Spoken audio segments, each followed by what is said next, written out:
Jadi jam tangan ini adalah jam tangan asli Swiss. Jadi berdirinya juga di Swiss.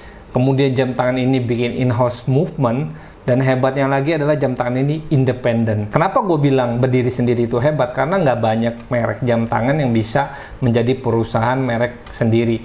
Biasanya itu mereka tergabung dalam grup, misalnya Swatch Group, terus juga ada yang namanya LVMH, ada yang juga yang namanya Richemont Group. Kalau boleh gue bandingin, sebenarnya jam tangan ini kurang lebih gini.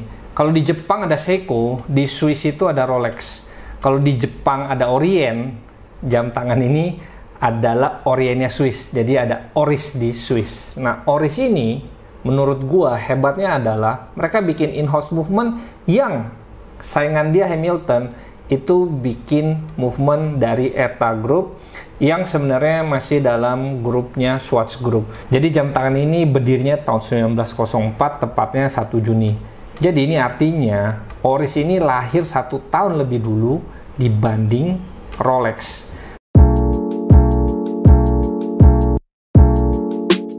Nah, di tahun 70 ini Oris juga luncurin Chronoris, itu jam tangan kronograf pertama dari mereka. Nah, di tahun 70-an setelah dibeli sama ASWG, ini Oris ini kayak kurang diperhatiin gitu, kurang mendapat atensi lebih. Nah, kemudian manajemen mereka akhirnya ngebeli balik perusahaan mereka keluar dari grup. Jadi ini ceritanya agak-agak sama kayak gua.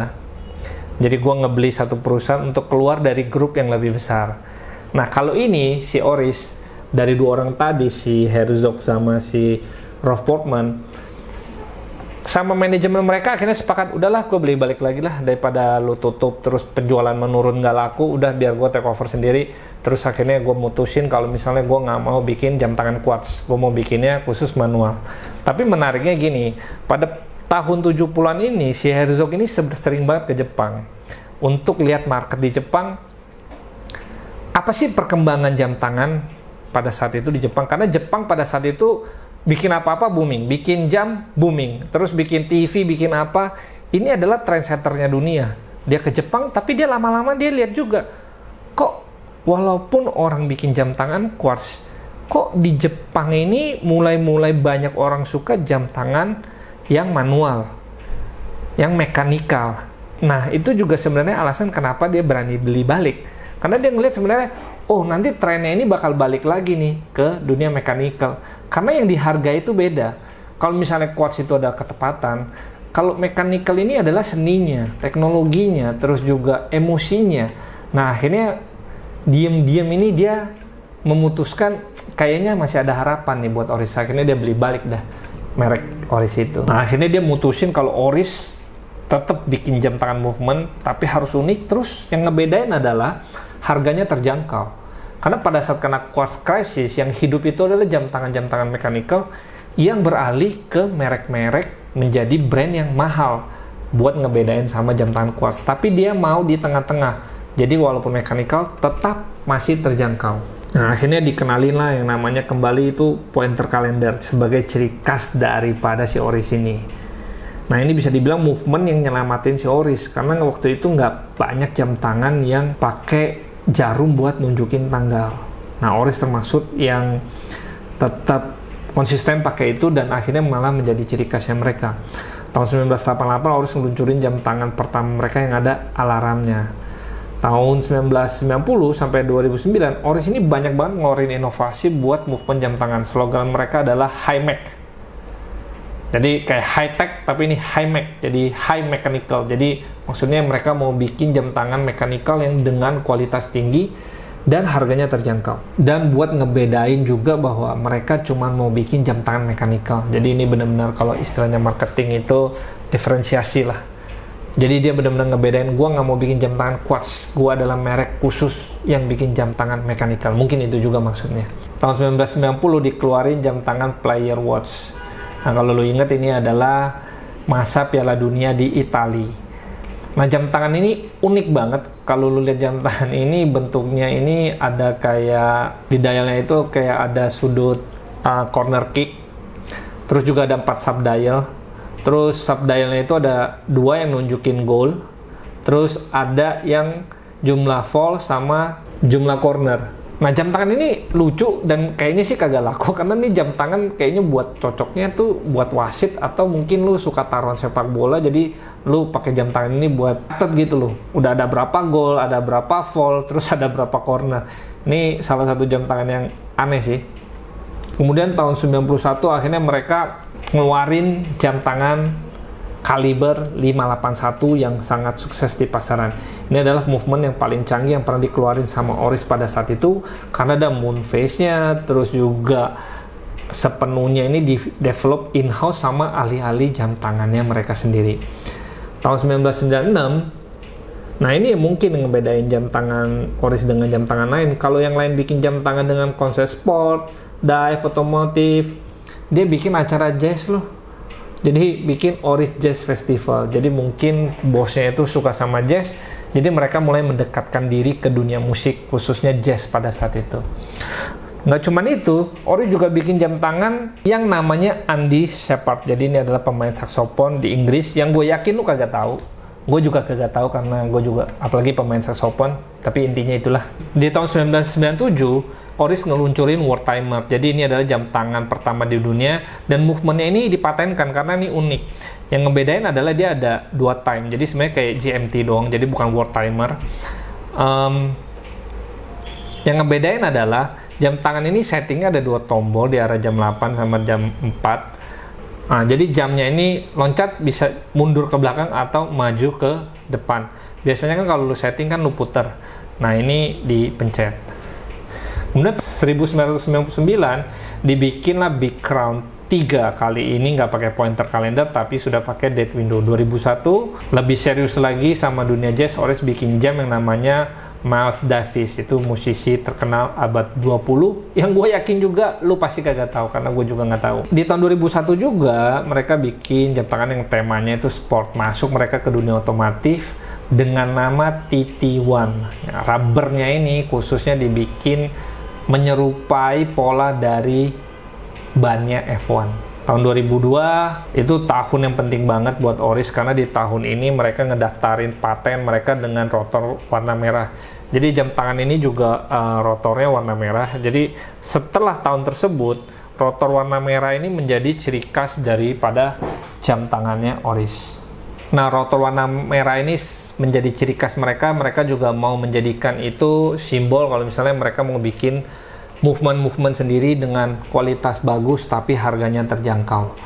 2003 mereka benar-benar sponsorin mobil tim balap F1. Nah, masa ini tim yang disponsorin termasuk elit ya, tim Williams, BMW, yang kalahnya cuma sama Ferrari doang. Yang waktu itu si Michael Schumacher tuh masih sangat-sangat dominan.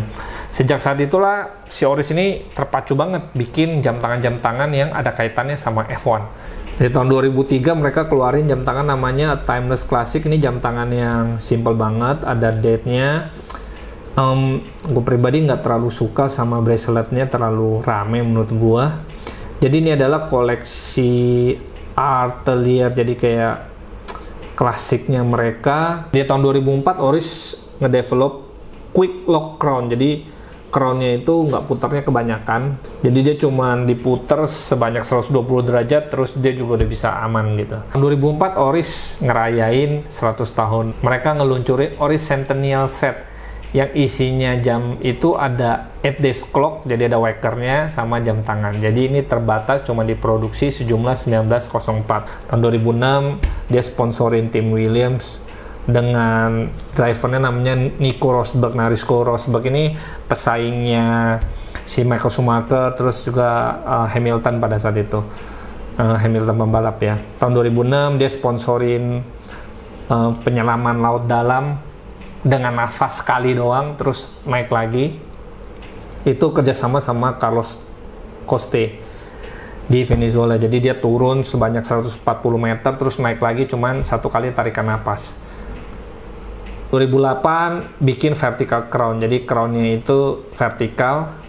Nah, ini bentuknya agak keren, menang award jadi best of the best karena jam tangan ini unik. Tahun 2009 Oris bikin inovasi untuk jam tangan diver mereka yang bekerja sama penyelam profesional dengan peluncuran jam tangan Pro Diver. Mereka bikin sistem unidirectional bezel, padahal itu biasa aja. Tapi yang ngebedain unidirectional bezel ini bisa di lock, jadi nggak bakal keputer secara nggak sengaja, karena kalau keputer itu kan bahaya banget ya. Sebuah fitur yang sebenarnya nggak berguna lagi di tahun 2009 buat diver, tapi ya at least mereka ada usaha lah buat bikin inovasi gitu, karena tahun 2009 juga udah pakai digital semua untuk nyelam. Di tahun yang sama setelah mereka kerjasama di laut, mereka juga kerjasama di udara, yaitu dengan Swiss Hunter tim akrobatik pesawat dari Swiss ya. 2010 Oris bikin inovasi di strap dan buckle. Jadi strapnya ujungnya ini semacam ada kait gitu. Jadi kalau lu buka itu dia nyangkut, nggak bakal copot. Terus clasp-nya juga khusus. Jadi bisa dibesarin, bisa dikecilin tanpa lu harus ngebuka jam tangan. Jadi inovasi kecil, tapi menurut gue lebih berguna daripada inovasi bezel tadi. Maaf ya Oris. Kemudian Oris bikin jam tangan yang namanya Saving the Reef. Jadi ini ya jam tangan yang nantinya sebagian keuntungannya disumbangin untuk meningkatkan awareness terhadap penyelamatan terumbu karang, khususnya di The Great Barrier Reef. Itu gugusan terumbu karang terbesar di dunia yang lokasinya di Australia. Di 2010 ngeluncurin slogan baru yaitu Real Watch for the Real People. Ini mereka kerjasama sama seniman Cina Liu Bolin. Jadi lu kalau lihat gambarnya ini menarik banget, dan lu kalau perhatiin itu sebenarnya ada gambar orangnya. Jadi ini julukannya Invisible Man. Nah, slogan ini agak lucu menurut gua, karena mereka mau kasih slogan bahwa lu kalau benar-benar suka jam tangan dan lu ngerti jam tangan dan lu mau jam tangan, ini adalah jam tangan buat lu. Jadi for the real people, ini adalah real watch. Nah, kalau merek-merek lain mungkin buat alien atau hantu atau ya gue nggak tahu lah. Tapi yang pasti ini buat real people. Jadi tahun 2011 dia bikin jam tangan namanya Big Crown 11 Calculator. Jadi gue nggak ngeliat bahwa jam tangan ini ada kalkulatornya, nggak ada tambah kurang kali bagi sama dengannya. Nah, ini adalah jam tangan pilot yang dikasih nama dari pesawat supersonik dengan kekuatan roket namanya Bell 11. Nah, jam tangan ini juga water resistant 30 meter. Pada saat itu, biasanya jam tangan pilot itu nggak water resistant. Jadi ini cukup menarik karena bezelnya itu di dalam, diputar di luar, tapi yang muter itu dalamnya. Jadi diputarnya kayaknya di salah satu crown yang di atasnya arah jam 2 sama jam 4. Nah, 2012 dia bikin Oris Arctic chronograph. Jadi ada small second-nya. Menariknya jam tangan ini adalah detiknya itu kayak warna merah jalan gitu, kayak loading gitu. Katanya sih inspirasinya dari salah satu penakar lah di dalam mobil balap gitu. Terus 2013 ini absurd banget, dia bikin jam tangan ada lubangnya di arah jam 12. Jadi jam tangan ini itu akan nunjukin kedalaman dari sekelilingnya itu. Jadi ada watermarknya gitu, jadi ada bekas basahnya gitu. Jadi dia menunjukin, oh ini udah kedalaman berapa. Nah, ini adalah fungsi yang sekali lagi tidak berguna, karena tahun segitu semua udah pakai digital dan lebih akurat. Ya, but anyway dia bikin inovasi, kita harus hargai itu. Masih lebih baik daripada Rolex yang ganti bracelet, ganti warna bezel. Ya, at least dia ada usaha lah. Tahun 2013 dia bikin movement yang sebenarnya biasa aja, cuman dialnya ini canggih banget. Jadi namanya changing the tides. Jadi ini jam tangan mungkin buat nelayan. Ya nggak mungkin juga ya kalau nelayan bisa beli jam tangan ini. Mungkin buat orang yang suka berlayar pakai kapal pesiar. Nah, jadi mereka itu tahu kapan wajah bulan, moon phase, jadi kapan juga itu pasang dan surut.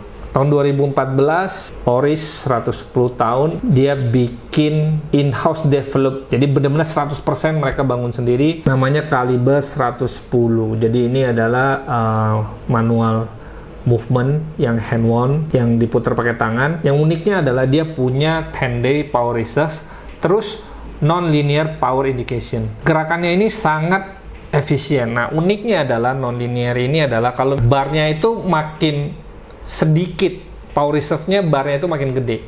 Nah, makin banyak, ke 3 makin kecil, ke 4 makin kecil, sampai ke 10 makin kecil. Nah, ini yang disebut non-linear power reserve. 2014 mereka bikin jam tangan yang namanya Airtime.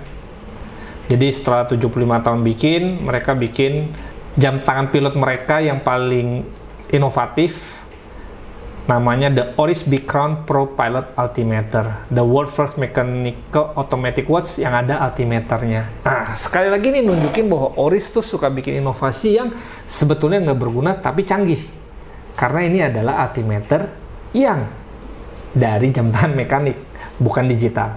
Tahun 2016 mereka bikin jam tangan perunggu pertamanya mereka.